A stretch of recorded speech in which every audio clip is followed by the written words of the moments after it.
All right, so you got a company with no product, no revenue, no customers, and they just raised $2 billion. 6 months later, it's falling apart. What's going on here? If you're new, welcome to venture capital. My name's Dr. J. I've been an engineering director at large companies. I've also worked at plenty of small startups at various funding rounds, and I'm going to break this down for you today. And here's the part they leave out of every TechCrunch article is that venture capital isn't investing. They don't invest in a company. They're gambling with a system. And in that system, the house, which are the venture capitalists, always wins. Before we can understand that, we need to understand the ABCs of a startup life cycle. So you and your buddy come up with an idea. You got a pretty good idea for a company. You start in your garage, Apple style. Maybe you've been working in tech and you have enough money to float yourself for 6 to 12 months without a job. And you decide, let's both quit our day jobs and let's work on this idea. You're the first two converts. You're the first two believers in your startup. And you start working on that idea. Idea is going reasonably well. So you build up a reputation. You've staked your career on this. You have quit your comfortable job. You've convinced your co-founder to do the same. And your idea plus your reputation equals equity, which people can buy. So you raise between 500 and 5 million from friends, families, and angel investors. A little bit of the dirty inside baseball here. A lot of people don't like to talk about because a lot of people fall into this bucket that are successful is that startup founders a lot of the time come from wealthy families. Go figure, because they can afford to fail. They can afford to take time off. And most importantly, during this crucial scaling stage, they have people with money who could afford to lose that money on their idea. So despite all odds, because at this point up to your Series A round, which we'll cover in a minute, you're 90% likely to fail. 90% of startups fail before they reach their series funding round. That's typically 2 million to 15 million average. But now, due to the weakness of the dollar in 2025, that average for a Series A round is about 23 million. So you're one of the lucky ones. You're the 1 in 10, and you manage to eke out an idea that sort of makes sense. It's probably not the idea you started with. It's probably a bit of a pivot, but it seems to be working. So now the venture capital firms are interested. You're turning over enough profit that they say, hey, they've proven some idea works. They're still figuring out maybe exact product market fit, but they've proven something works. There's some gem of something good in there, and we want to invest in it as a firm. So they'll lead what's called a funding round, where essentially they get a sizable ownership stake in your company for giving you free money.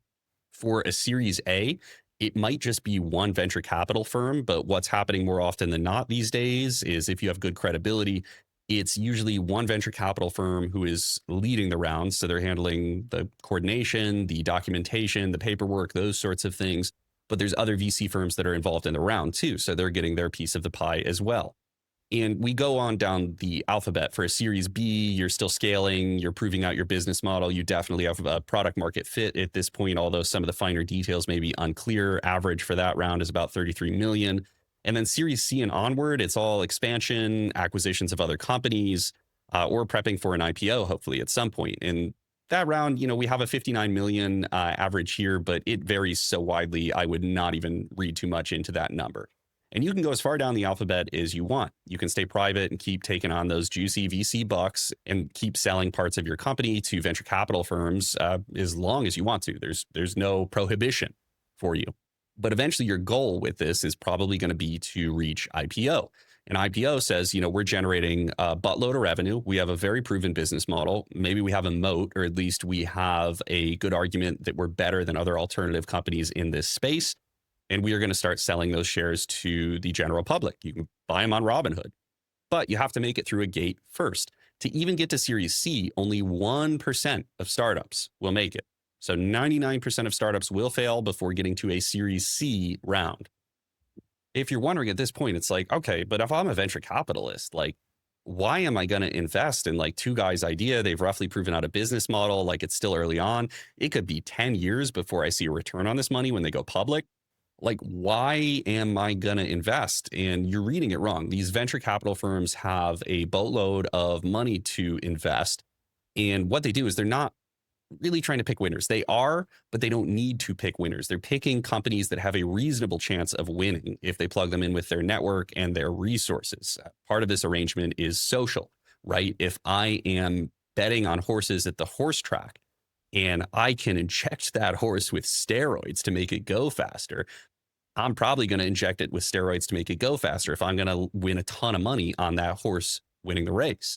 And that's exactly what these VC firms do is, let's say uh, Dr. J Incorporated, my favorite VC firm, very generous VC firm. They gave me, I think, $1 one time. If they decide to fund your company, they're also going to introduce you to, oh, hey, do you need a billing platform? Here's a billing company that's one of our investments. So you can work with them at a discounted rate. And so you help each other out. So these venture capital firms, if they have a good subset of companies that have either worked with them in the past or are currently working with them, they can get them discounts, connections, mergers, acquisitions, those sorts of things going, because obviously they want their own portfolio to win. And this is a good thing, honestly. This is a cool bit of capitalism, I think. But essentially what they're doing is they're buying lottery tickets this early in the game when they're investing in those earlier rounds, and they really only need one to hit to make it. And if we go by our stats earlier about how many make it to even a Series C round, if a VC fund invests in about 100 companies, 90 fail, 9 do okay, which means, they make a profit, but they're not like a generational company, and one becomes a unicorn, it returns the entire fund plus profit. So you just need to weather a long enough time horizon for that to happen and spread your investment across a sufficient number of companies.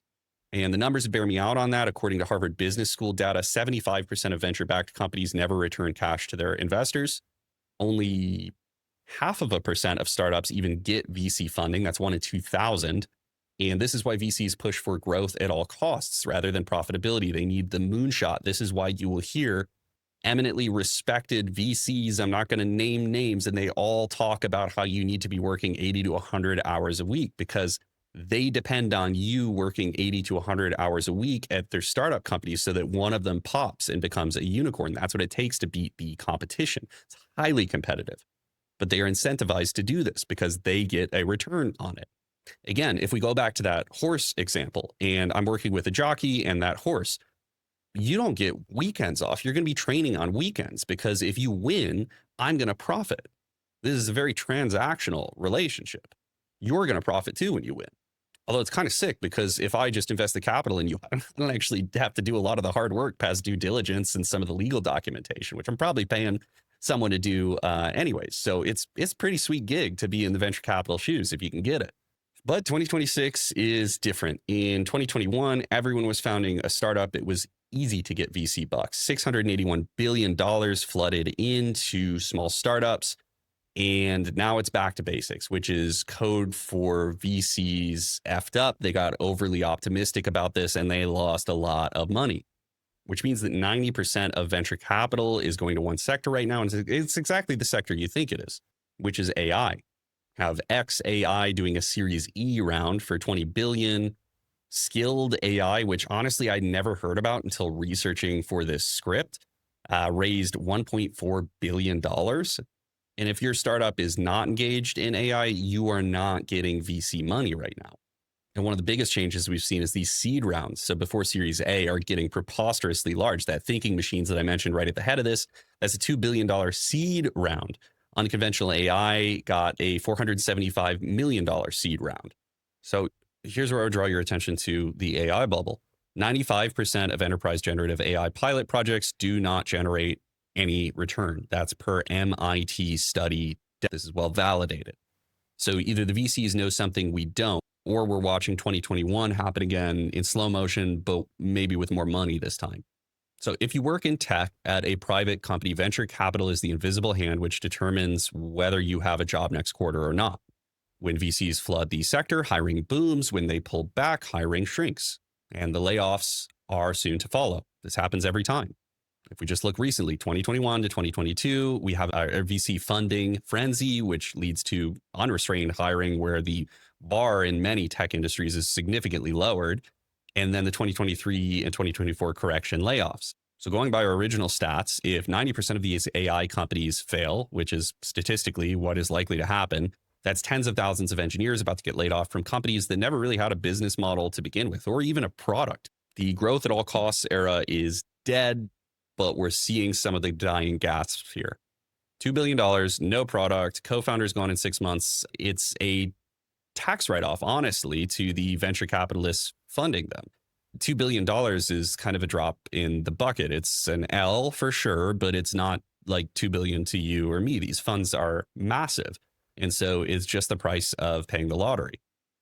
And in fact, VCs don't need thinking machines to survive. They just need one to pop and a few others to be modestly profitable. If you want to hear more about how the tech industry works from somebody who's actually been through this sort of thing, please subscribe. Please share this with a friend. Thank you for watching.